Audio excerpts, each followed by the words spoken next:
Hello, my name is Evan DeMarsh. I'm with the Trends Journal. I'm here with Larry Johnson, a former CIA analyst and head of Sonar21.com. He'll be talking about updates in Ukraine and Israel. Larry, thank you for joining the Trends Journal. Hey, Ed, I always appreciate the invite. Honored to be associated with you folks. Thank you. I appreciate that, Larry. I wanted to start right off the bat from an interview. We both know Judge Napolitano. He had John Mearsheimer on his program yesterday. And I heard Mearsheimer gave a pretty interesting analysis on the Ukraine war. And he said how it seems like Trump is, of course, this is paraphrasing. It seems like Trump is constantly trying to get past the Russiagate and how Russiagate breaks out and Trump starts providing Ukraine with offensive weaponry. Potentially giving Ukraine the moxie or the confidence to go to war with Russia. I guess the question I have for you, I'd love to hear your opinion. How much does Russiagate, how much can you tie Russiagate to the Ukraine war, and would it have ever started, in your opinion, if not for the weapons that Trump gave to Ukraine and where we are now? It predates Russiagate, but Russiagate is simply an extension of what the deep state was trying to do. So we need to step back and understand, why did they put together this operation? Starting in 2015, that's when Russiagate really began. In the summer of 2015, when John Brennan, then the head of the CIA, working with Hillary Clinton's campaign, set up a task force. There was an intelligence collection effort. It was being carried out primarily through the National Security Agency, but there was being sort of the analytical work was being done at CIA. And they were initially collecting on all the presidential candidates, both on the Republican side, Marco Rubio, Ted Cruz, Jeb Bush, as well as Bernie Sanders. So this was being done at the behest of the Clinton campaign. One of the early concerns identified about Donald Trump was he was talking about getting out of NATO, that to reduce U.S. commitment to Europe. So that made him right off the bat sort of target number one.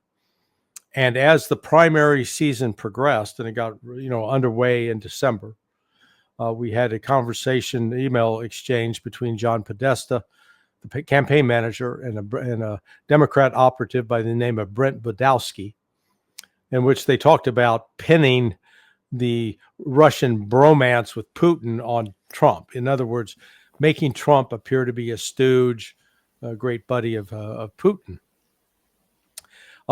Again, all of this was designed to prevent Trump and anybody else from being able to normalize relations with Russia.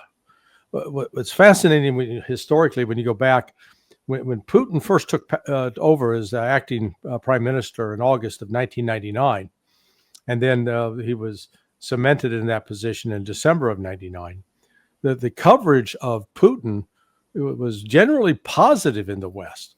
I mean, Barbara Waters, Barbara Wawa, she did a sort of a glowing interview with him. Putin was being praised. Hell, Putin was getting praised by the likes of Michael McFaul, if you can believe that. And McFaul is one of these diehard neocons and big advocates for going to war with Russia. But the turn came in 2003 when Bush decided to invade Iraq and Vladimir Putin opposed it. And you can go back and document that that's when the negative press, the attacks on Putin as an authoritarian, etc., that all started up then, because Putin wouldn't go along with invading Iraq. Of course, with the benefit of hindsight now, Putin was exactly right. So when Trump comes into office, one of the other sort of curiosities is if you go back to 1995, 96, so under Bill Clinton's regime, the United States started conducting NATO and U.S. EUCOM military exercises where Ukraine was a part of it. But in the early years under Clinton, there were 2 to 3, and then under George W. Bush, there were 3, sometimes 4. Under Barack Obama, they would hover between 3 and 4, and more often than 4. Under Donald Trump, 5 exercises a year. So the number of exercises being done each year expanded under Donald Trump. And it was during this period that you find that more military exercises were being carried out in Ukraine with NATO, with U.S. forces, than 24 of the other NATO countries. I mean, it was like, what the hell? Ukraine's not even a member of NATO, and it's got more NATO exercises going on it than 24 of the other NATO members. And it was during that period that Trump decided, was cajoled by the Department of Defense to supply lethal weapons, the anti-tank guided missiles. Also, it was one of those exercises that took place in September of, I believe it was 2020. Someone at the Pentagon thought it was a really good idea to have a B-52 bomber fly along the Black Sea coast by Russia. I mean, nothing says, hey, we want to have peace with you because we're flying our nuclear-equipped bomber at your country. So once Trump was, when he came into office, he had very little leeway to try to normalize relations with Russia for fear of being accused that, he was, in fact, under the control of Russia. And we've seen the documents that have been released recently by Tulsi Gabbard underscore that it was Barack Obama, it was the FBI, it was the CIA, all were gunning for Trump. And legal traps were laid to try to ensnare him that he avoided. So this war, let's call it the preconditions for the war, were certainly laid out during Russiagate. Is this something that is still an issue with Trump now? We saw when he met with Putin in Alaska, a lot of the media coverage was that he looked inferior to Putin. He looked like he was outmatched by Putin's wit. He was on the red carpet with Putin. They said, oh, who else would Trump do this for? Is this still a noose around Trump's neck? Is this hurting negotiations with Ukraine and bringing it into the war, his supposed relationship with Putin? Is this something he can get through? He's trying to. If he would have greeted any other world leader the way he greeted Putin, nobody'd be saying anything. They'd be praising him. Oh, that's great. Look at his warm relationships. Oh my God, Vladimir Putin.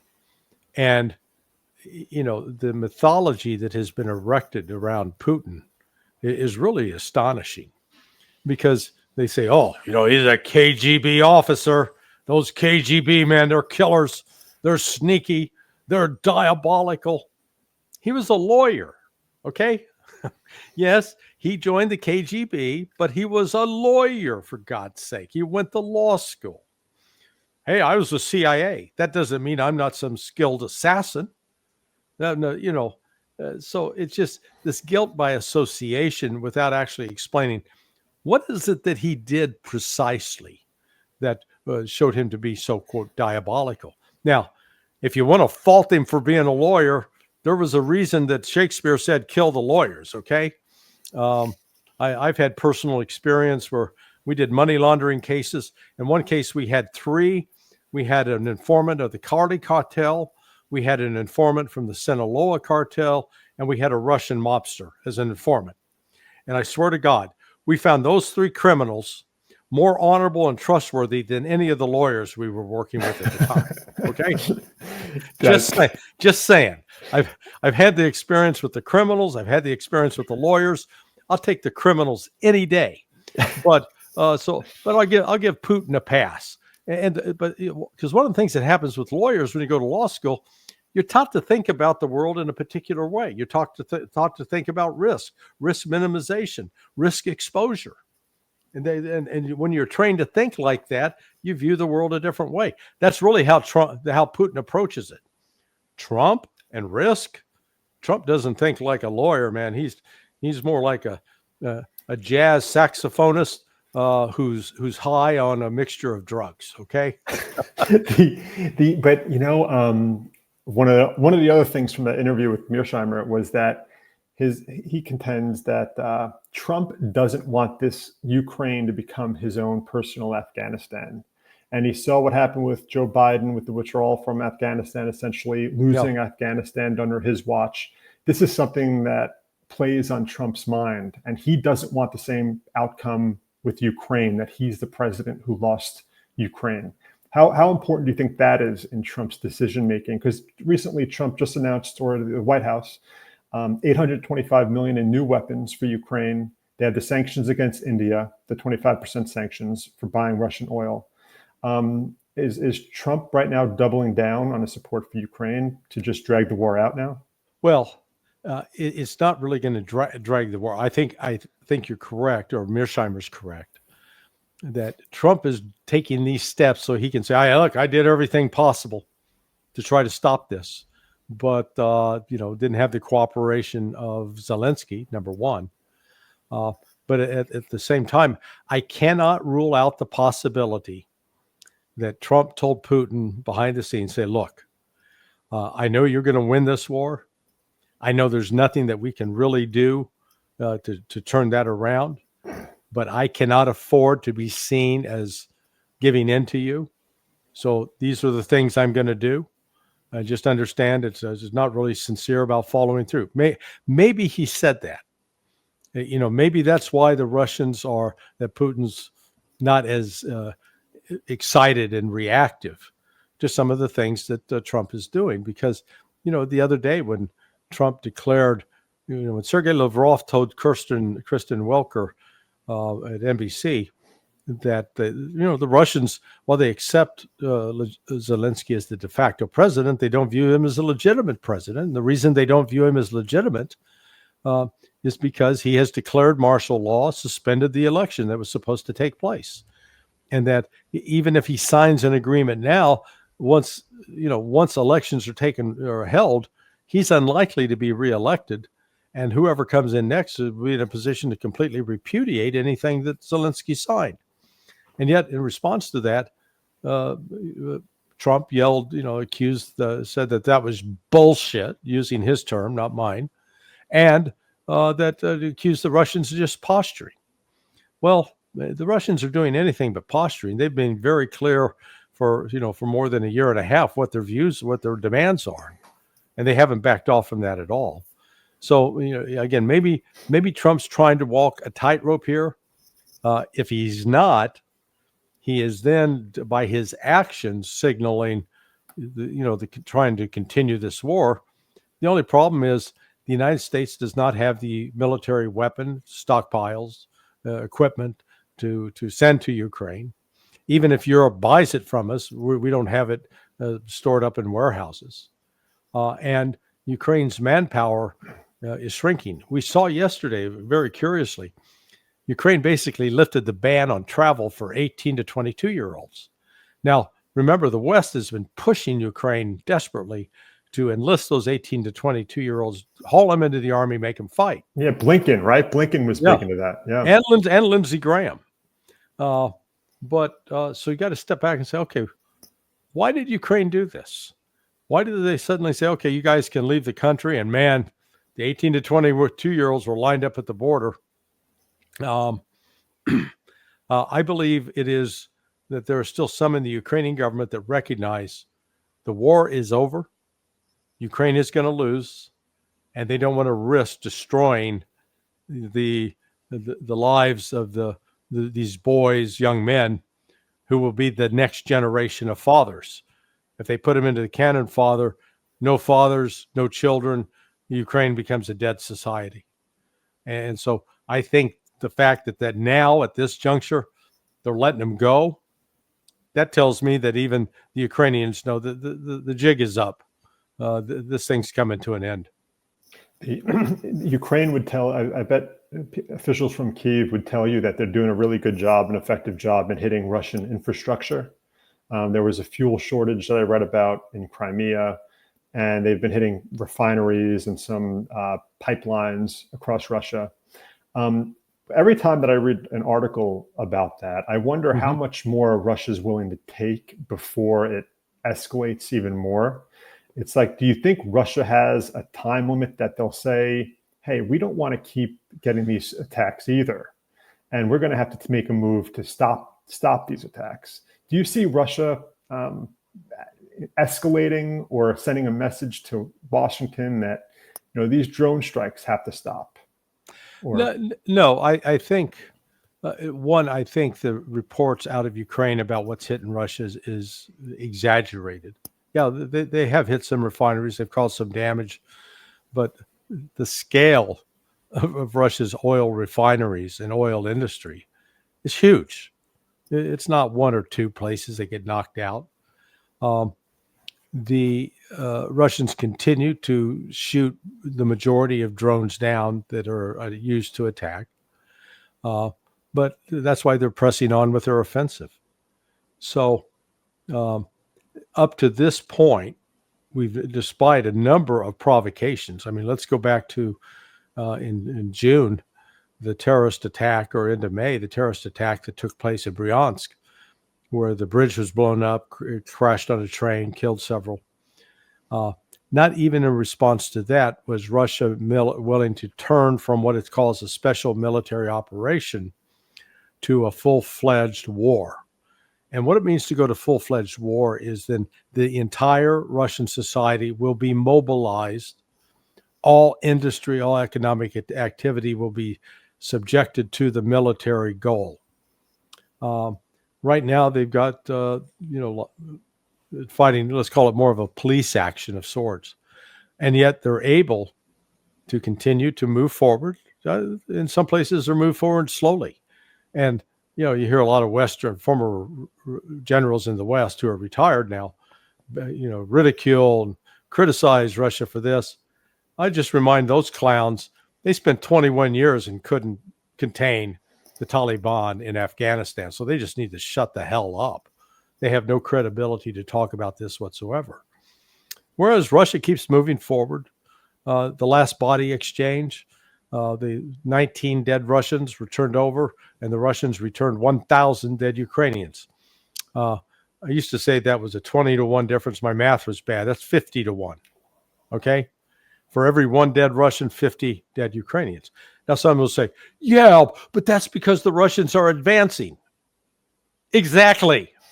They're not retreating. They're advancing. Who's retreating? You, the Ukrainians, which means you're losing. For the lack of consistency in all of this logic just drives me crazy. So, and that 50-1 exchange rate, that's been going on for about 3 months. The Russians currently estimate the killed and wounded on the Ukrainian side is approaching 400,000 since January alone, just this year. And now we're only 8 months into it. We're starting into the 9th month. So it is. Russia is pursuing the war at its own pace.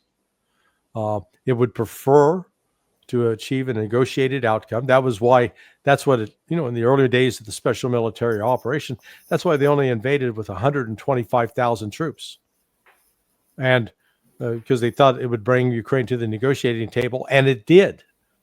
And they had an agreement fleshed out until it was canceled by the United States and Great Britain. That was in Turkey, right? When they met in Turkey. Istanbul. Yeah. I'd like to hear your opinion on this, Larry. When Trump's critics say that he could pick up the phone and end the Ukraine and the war in Gaza in one phone call, do you think that that's true, that Trump has that ability if he wanted to? Yes. He could end both in your view. Yes. Yeah. You just tell Zelensky, it's very clear. Effective immediately.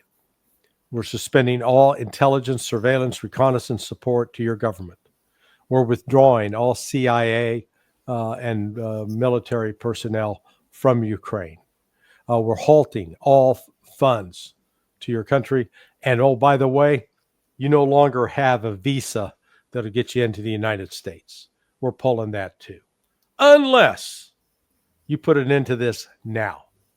What do you think? What do you think Zelensky would do if Trump gave him that phone call? Do you think he would go to? Of course, this is speculation. Do you think he'd go to Europe? Would he go to Berlin?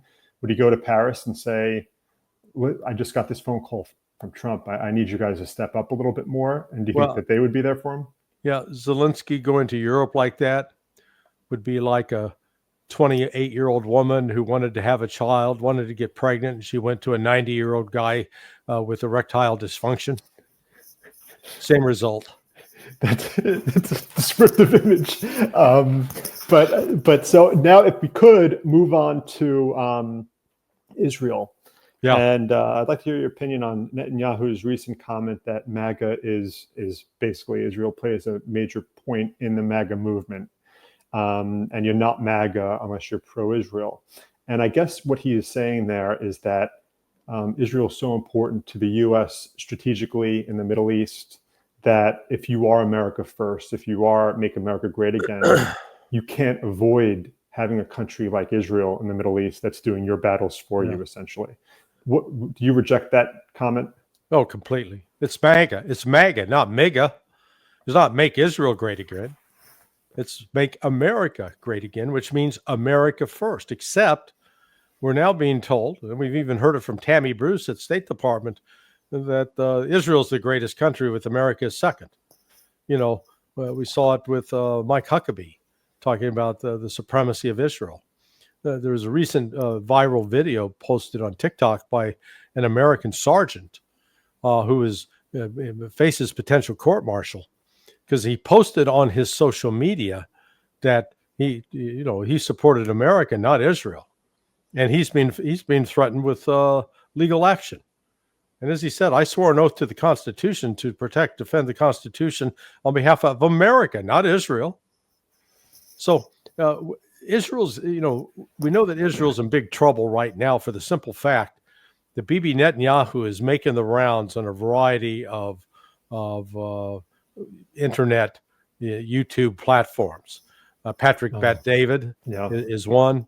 And Bet-David himself has got quite a reputation for, pyramid schemes in the past. So, maybe it's good that one scamster goes to another scamster, or at least alleged scamster. But the fact that Netanyahu is going on there trying to do the spend patrol, it just shows you how much trouble they're in. The average person on the internet, on social media, who's under the age of 45, is not supporting Israel. The ones who are the most supportive of Israel are, the ones like me, my age. If you're 65 and older, we've been propagandized all of our lives to celebrate Israel as this, beacon of hope, little David against the nasty big Goliath Arabs, all that nonsense. Instead of recognizing that now they're the murderous thugs. They're the ones killing children. They are the biggest terrorist element in the Middle East. If your definition of terrorism is the use of violence against civilians for political means, I can show you the hard data from the Israeli Foreign Ministry that between the year 2000 and April of 2024, Hamas, or not just Hamas, all of the Palestinian groups, Palestinian Islamic Jihad, there are like 18, 19 of them. All of those Palestinians combined killed a grand total of 1,572 Israelis over a 25-year period. Israel now, in the space of 23 months, killed a minimum of 65,000. The numbers may be as high as 300,000. Don't tell me that Hamas is this massive terrorist group and that Israel is the beacon of freedom and democracy. The numbers tell a different story. Like I said, those numbers I gave you about Hamas, go look them up. They're on the Israeli Foreign Ministry site. Not my numbers. That is the government of Israel's numbers. Facts are tough to deal with in this when we're being fed such a major load of male bovine excrement. It looks like the ethnic cleanse of Gaza looks like a foregone conclusion right now, doesn't it? It looks like nobody's even reporting on it anymore. They're trying to do it, but Israel's now been threatening to go in and clean it out for 3 weeks and haven't done it. But they've been softening it up, right? With bombings in the outskirts of Gaza City, or they're trying, but they're going to learn like the Germans did at Stalingrad. When you blow up all this rubble, you create more hiding places, more cover for the guerrilla force fighting you, and they are killing Israelis. So that's one of the reasons the head of the Israeli Defense Force doesn't want to go down that road. And so there is a confrontation coming between the Israeli Defense Force and Netanyahu.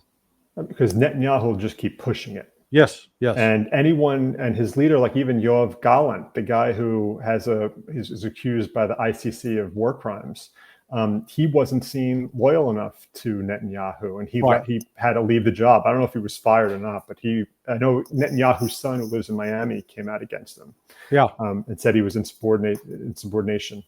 Do you see Arab countries in the region, are they going to still sit on the sidelines? Is there a red line for them as they watch Gaza unfold, as they watch what happens in the West Bank unfold? Is there a red line, you think, for Saudi Arabia and Qatar and those other Arab countries in the region? They're useless. They're Western prostitutes. So they won't do anything. No, are you kidding? And sadly, unfortunately, even the BRICS nations are not.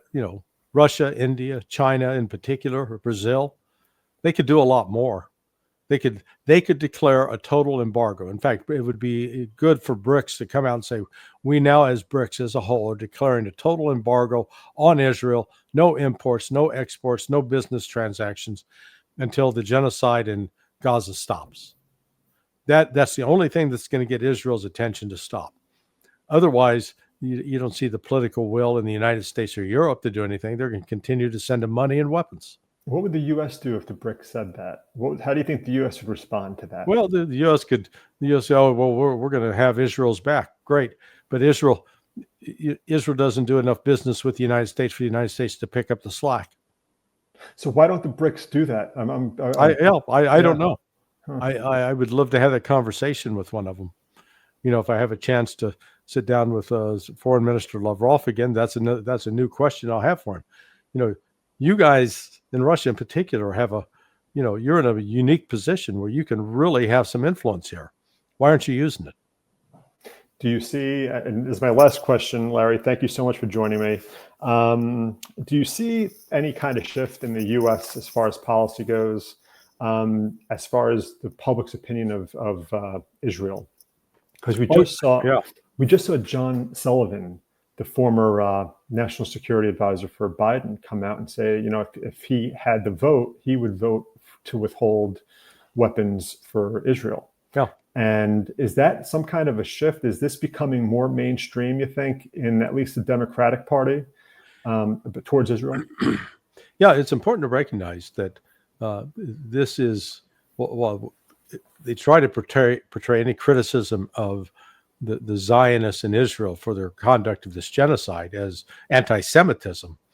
The problem they're having is they've got a growing number of young Jews, of teenagers in their 20s and 30s, who are speaking out against this and condemning it.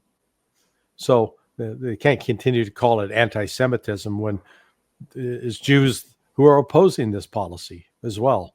Part of the enablers in all of this are these Christian Zionists who are not Jewish, but who are backing the most evil infliction of violence in recent memory on defenseless people.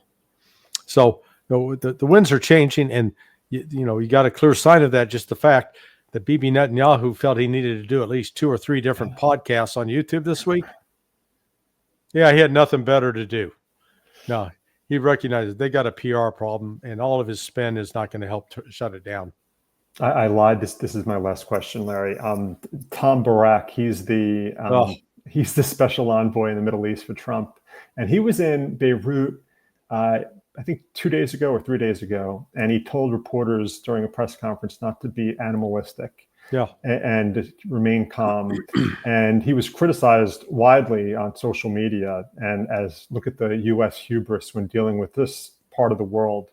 Do you agree with that assessment when he told that to reporters there? Yeah, he views them as subhumans. Doesn't view them as people worthy of respect. He said, "You're animals, bunch of animals." Oh, I think Barack, good God.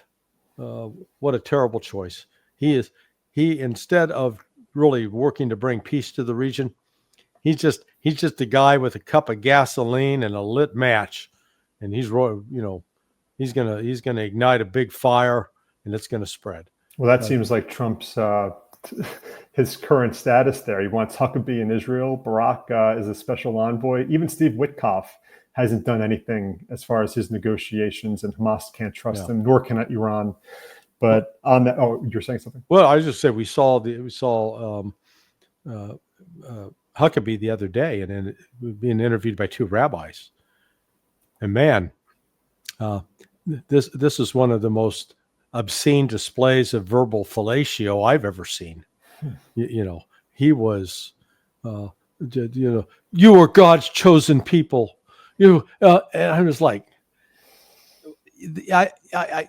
I'll get into all the twisted theology that when you have a theological position that you believe that there's this supreme being who's the creator of everything, but he likes this particular group of people better than everybody else, to the point that he says, you got special permission to go kill all these other members of my creation. And oh boy, that's our God. Sorry, I don't buy that kind of nonsense. If you watched a parent, whether mother or father, 5 kids, and the parent chooses one child over all the other 4, I'm going to give you the best food, the best clothes, the best education, the best medical care. I love you more than everybody else. If you're a neighbor or a relative, you'd call the child abuse hotline on that woman or that guy and report them for child abuse. So you get the government officials in there to pull the other kids out, get them into foster homes where they're not going to be abused. Yeah. Well, that's the image that Huckabee's portraying of God with the Jews. And it's not Jews, it's these Zionist crazies. But Huckabee's position was just repeated, or even Lindsey Graham about a month ago said, if we pull the plug on Israel, God will pull the plug on the United States. Yeah. And you saw, obviously, the Cruz interview with Tucker Carlson. Yeah. That kind of got the whole conversation going. Yeah, it's nonsense. The notion that the only way you can be a good Christian is you got to say, oh, Jews first. I mean, it's just a damnable lie. And it's one of the worst forms of propaganda. But unfortunately, it carries a lot of weight in the United States. So Israel first, make Israel great again. And as that one sergeant who's facing charges said, I swore an oath to uphold the Constitution of the United States. My goal is to defend America first, not Israel. On that note, Larry Johnson, right before Labor Day weekend, thank you for joining the Trends Journal. Everyone, please go to Sonar 21 to check out Larry's latest work. And please follow him on all social media and YouTube. I know I follow Larry, and just to stay up to date with what the consensus is. Larry, thank you so much for joining us. Ed, always a privilege, and thanks for having me on the Trends Journal. Enjoy your weekend. Okay, will do. Thanks.